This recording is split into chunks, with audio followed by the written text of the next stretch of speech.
Hey guys, welcome back to the show, the best show on the internet. That's right, it's the RR Show.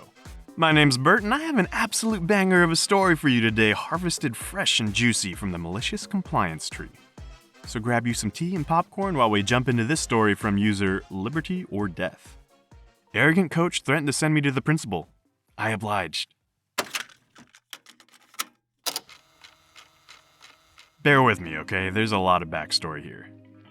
This was over a decade ago, so some details are foggy. Going into my senior year of high school, I'm at a small rural high school where all the smart kids get sent off to the distance learning building their junior and senior year to take college courses. Junior year, the women in charge of us in distance learning had been teaching at our school district for probably over 15 years. She knew us, our families, taught us in multiple grades, and coached about 3/4 of us in track or tennis. Keep in mind, our entire student body K-12 wouldn't have broken even 500 kids if they padded the numbers with voluntary pre-K and GED students. She knew us and our antics, but generally trusted us to get our work done. She made sure we actually watched our classes and didn't get into a bind on our assignments. Outside of that, as long as we were doing something productive and had our main stuff done, our time was ours to use as we saw fit. In my case, it was mostly spent playing guitar and reading up on the playbook for whatever athletic competition I had that week. I was an academically good, but insufferably lazy student. So summer passes, my first day of senior year comes around. The teacher we all adored had moved away. Her husband got a job elsewhere that paid the big bucks. In her place is some tall, red-haired jackass none of us had ever seen before. Turns out he is the new head coach for girls basketball and our new distance learning supervisor. Our college courses didn't start for a couple weeks, so he spent the entire first day pontificating on how lucky we all were to have him. You know, since he had spent the last 10 years in the university world and knew how it worked and would make sure we weren't just slacking off because we were seniors. The fact that he went from university to high school should have been a red flag to the people that hired him. Whatever. A couple weeks go by of this coach, we'll call him Bob, making us do pointless practice assignments like writing a paper on respect in APA format, or researching a new car for his wife while citing our sources, all under the guise of making sure we were, quote, prepared. The students all politely informed him that these courses were through a community college and were generally no more difficult than a normal AP high school class, except for the STEM courses. Fast forward 2 weeks and courses start. Finally, we thought.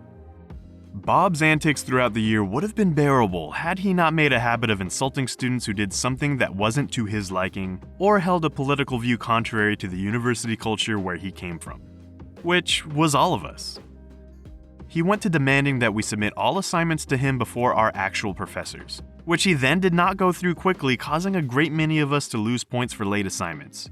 So we started ignoring this and sending him a copy at the same time we submitted the assignment, and telling us all that we were no way mature enough for this kind of learning. We all had to maintain an institutional GPA of 3.0 or better to stay in the program. We averaged 3.8. And if it was up to him, he'd take our entitled ass right back over to the main building for real classes. The straw that broke the camel's back came at the end of the fall semester. We'd all taken our finals and passed, and we were looking forward to a few easy weeks. Bob came in that morning in a worse mood than usual. I found out years later this was the day his divorce proceedings began, and started berating one of the girls for how she was dressed. She ignored him, as did the rest of us. We were all just making it through to the end of the semester. Bob then began one of his speeches about how terrible and entitled we all were. No one was paying attention, which made him even more angry, but he knew he couldn't really punish us for anything. So, he zeroed in on one kid that had been placed in the classroom for remedial learning as it was a quiet, consistent environment. He was the one student in the room actually working on something. The conversation that follows is paraphrased as this was over 10 years ago. We'll call this student Billy. So Bob says, "So Billy, what are you doing?" Billy said, somewhat rudely, "I'm trying to study for my test coming up so I don't get held back." Bob says, "For what? So you can eventually go flip burgers at the Dairy Queen?" As an aside, Billy makes a 6-figure income as a welder now. Please, you're not going to get it done anyway, so have some respect and pay attention when the adult is speaking. That was it for me. You see, Billy happened to be my cousin. I was intimately familiar with his academic and personal struggles, and knew how hard he was working to straighten it on up. Our family is a rather well-known and affluent one in our community, and Billy was cruelly regarded as a screw-up by some folks outside our family, despite his overwhelmingly kind disposition. Now, this move-in shit stick was insulting the most vulnerable member of the class, and my family.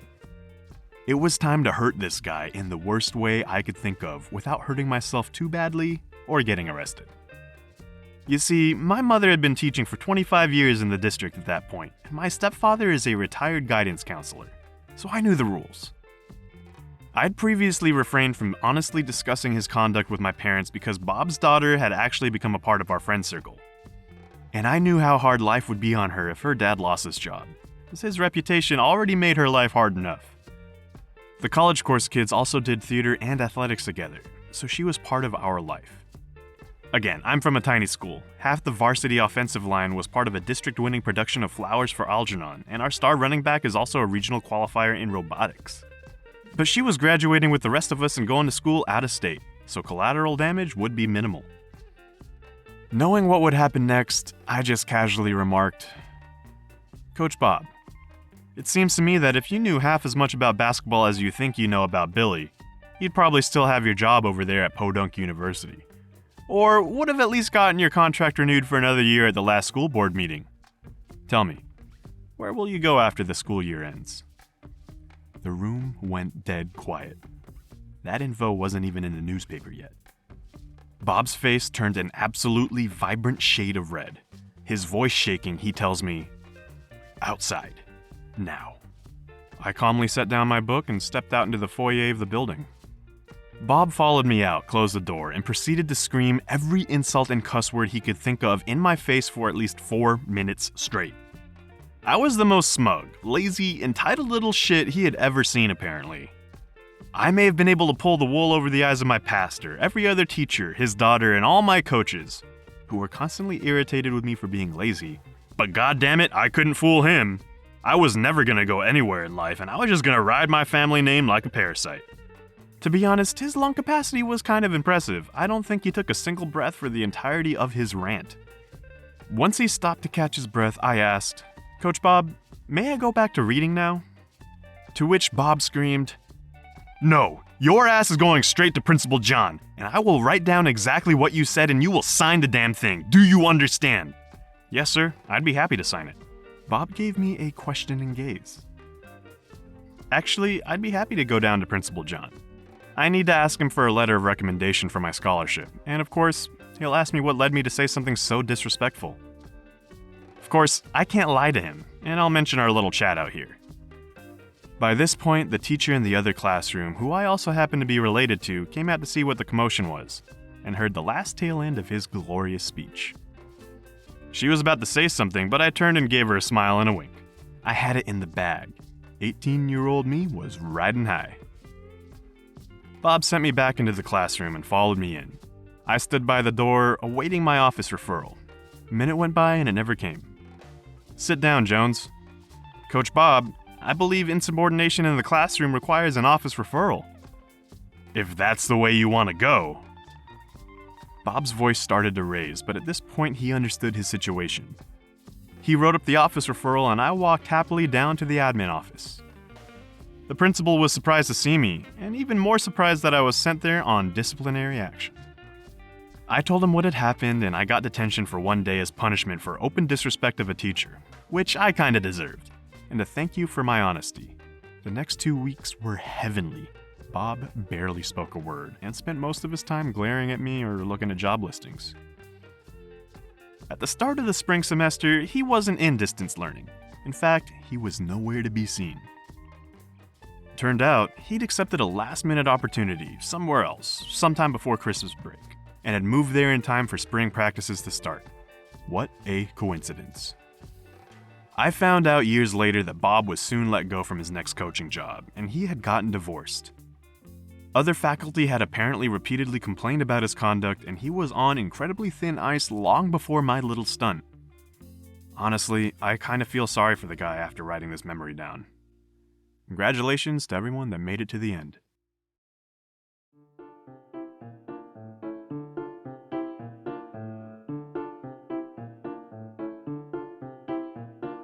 Thanks so much for being here with me today. I hope you enjoyed this one. Please make sure you're following the show, and if you have a second, I would really appreciate it if you could leave us a quick review. Doodles.